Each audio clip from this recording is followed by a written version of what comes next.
Video में हम बात करेंगे प्रिपरेशन की और प्रिपरेशन के बाद में हमको कैसे रिहर्सल करना है उसके बारे में। तो प्रिपरेशन आपकी दो तरीके से होती है, एक तो प्री एंड दूसरा पोस्ट, यानी स्पीच तैयार करने से पहले और स्पीच तैयार करने के बाद।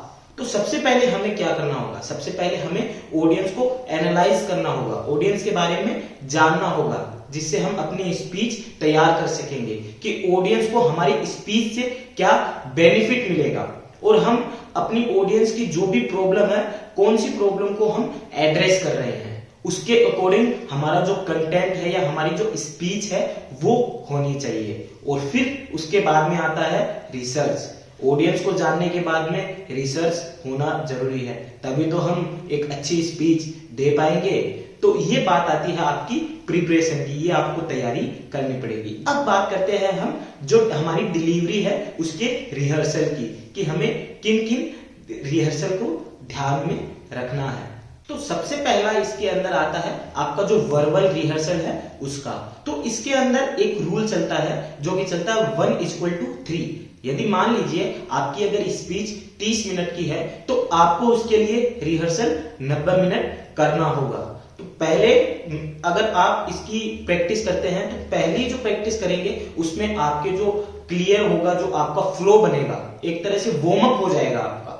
दूसरी अगर आप रिहर्सल करते हैं तो उसमें आपको पता लगेगा कि कहां पर आपको चेंज करना चाहिए।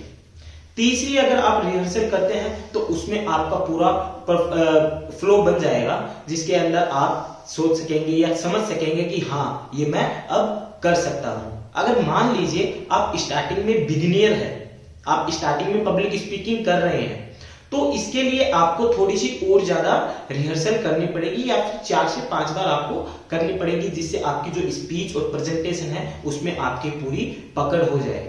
वरना अगर मान लीजिए आपने अगर पहले भी की हुई है आपकी जो रिहर्सल वगैरह या फिर आपकी स्पीच आपकी पहले भी दी हुई है, तो आप 3 बार इसका रिहर्सल करें ताकि आपका पूरा एकदम रिदम बन जाए और आपकी जो स्पीच है वो एक पावरफुल स्पीच हो। अब बात आती है दूसरी रिकॉर्डिंग की।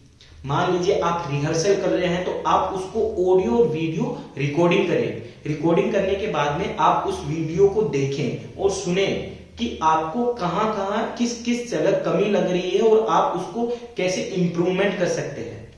मान लीजिए आपने देखा आपको अगर समझ में नहीं आ रहा है तो आप किसी अपने दोस्त या फिर कजन किसी को भी दिखा सकते हैं, उनसे फीडबैक ले सकते हैं। फीडबैक लेने के बाद में आपको जहां पर कमी लग रही है आपकी, उसको आप इंप्रूवमेंट कर सकते हैं। अब बात आती है तीसरी पॉइंट की, जो कि होता है नॉन वर्बल जो रिहर्सल होती है उसकी। अब बात करते हैं बॉडी लैंग्वेज की। बॉडी लैंग्वेज कहते हैं कि आपका जो पहले रिहर्सल होने के बाद में वर्ड्स की, तो उसके बाद में आपका बॉडी का जो लैंग्वेज है उससे भी पता लगता है कि आप हाउ टू स्पीक, यानी बात कैसे कर रहे हैं। क्योंकि बॉडी लैंग्वेज का 93% हिस्सा आपकी स्पीच में योगदान देता है, बेनिफिट देता है उसको, आपकी स्पीच को पावरफुल बनाने के लिए। तो आपकी बॉडी लैंग्वेज का भी इतना इंपॉर्टेंस होता है। अब इसके अंदर ही नॉन वर्बल के अंदर दूसरा आता है आपके जो फेशियल एक्सप्रेशन है उसकी। मान लीजिए आपने जो रिकॉर्डिंग की है तो उसमें आपके फेशियल एक्सप्रेशन कैसे हैं, आपको समझना होगा कि मेरा किस समय पर क्या एक्सप्रेशन होना चाहिए और क्या वो हुआ है, आपको उस वीडियो में देखना है।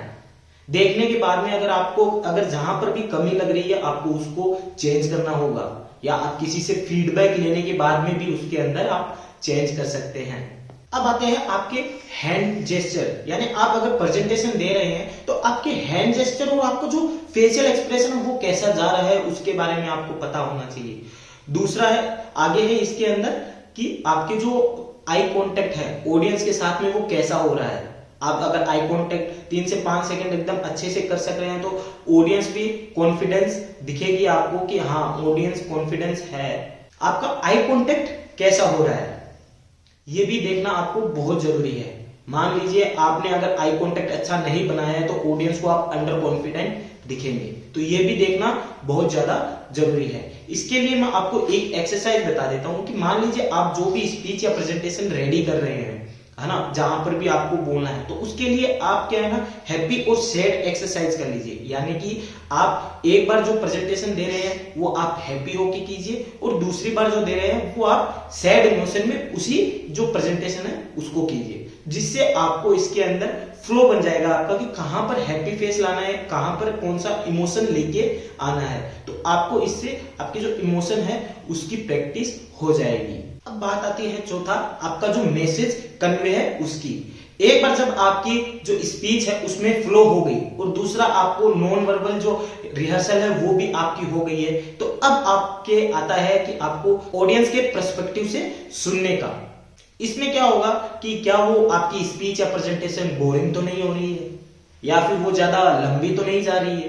तो ये आपको देखना जरूरी है कि मान लीजिए अगर वो बोरिंग हो रही है और ये चीजें अगर इसमें ना है, और इमोशन ये चीजें अगर नहीं है, तो आपको क्या चेंज करने की जरूरत है ताकि ऑडियंस वो समझ सके। ऑडियंस के हिसाब से आपको समझना पड़ेगा कि वो बोरिंग ना हो, ज्यादा लेंथी ना हो, और जो इमोशन जहां पर आने चाहिए वो वहां पर आए।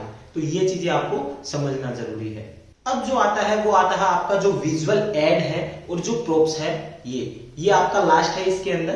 तो अब इसमें आपको क्या देखना होगा, मान लीजिए आप जो भी प्रेजेंटेशन दे रहे हैं तो वो एक तरह से आप अगर एड के थ्रू या फिर आप पीपीटी या पावर पॉइंट के थ्रू देते हैं, तो आप जो भी प्रैक्टिस करते हैं वो एक तरह से उसी के साथ में आपको करनी चाहिए। आपको इमेजिन करना है, अगर आप स्टेज पर प्रेजेंटेशन दे रहे हैं या स्पीच दे रहे हैं तो वो आपकी ऑडियंस को समझ में आ रहा है, वो इमेजिन करना है आपको। और अगर पावर पॉइंट है और पावर पॉइंट में जो पीपीटी अगर आपकी स्लाइड चल रही है तो उसकी भी आपको साथ में प्रैक्टिस करनी होगी, ताकि आपकी स्पीच और प्रेजेंटेशन आप जिस भी वेबिनार में देना चाहें वहां पर वो कोई भी गड़बड़ी ना हो और आपकी जो स्पीच है वो एक पावरफुल स्पीच हो। इन सब की आपको प्रैक्टिस जब तक करनी है जब तक आपको एक अंदर से आवाज नहीं आ जाए कि हाँ अब मैं रेडी हूं अपनी स्पीच और प्रेजेंटेशन के लिए। तो अब जब तक आप अपने फील नहीं करेंगे आपका जो कंटेंट बनाया हुआ है, कंटेंट जो भी बनाया हुआ है वो, तब तक आप अच्छा प्रेजेंटेशन नहीं दे पाएंगे। तो आपको वो फील करना है, जब आप फील करोगे तो वो दिल से आवाज आएगी, और जब वो दिल से आती है ना तो सामने वाले को भी अच्छे से समझा सकते हैं, है ना। और आपको दूसरा है कि आपको अपने जो वेन्यू यहाँ जहां पर भी आपका जो प्रेजेंटेशन है वो आप देखिए, वहां पर जाके आइए, उसको समझिए कि वहां पर कितनी ऑडियंस आ सकती है, आपका कौन सा हॉल है वो, वहां पर आप समझिए उसको। मान लीजिए आपको उस समय में लैपटॉप की भी जरूरत है, तो क्या वो लैपटॉप उस वेन्यू हॉल में वो कनेक्ट हो पाएगा, या फिर ऐसे इक्विपमेंट है वहां पर जिससे वो कनेक्ट हो पाएगा। दूसरा आपको टाइम स्लॉट देखना है। टाइम स्लॉट यानी आपकी जो भी स्पीच या प्रेजेंटेशन है वो आप किस समय कर रहे हैं, मॉर्निंग में कर रहे हैं, इवनिंग में, या फिर आफ्टरनून में। मान लीजिए आप मॉर्निंग में कर रहे हैं तो उस समय ऑडियंस की जो एनर्जी होती है ना वो हाई होती है, तो उस समय आपको ज्यादा एफर्ट नहीं लगाना पड़ता है।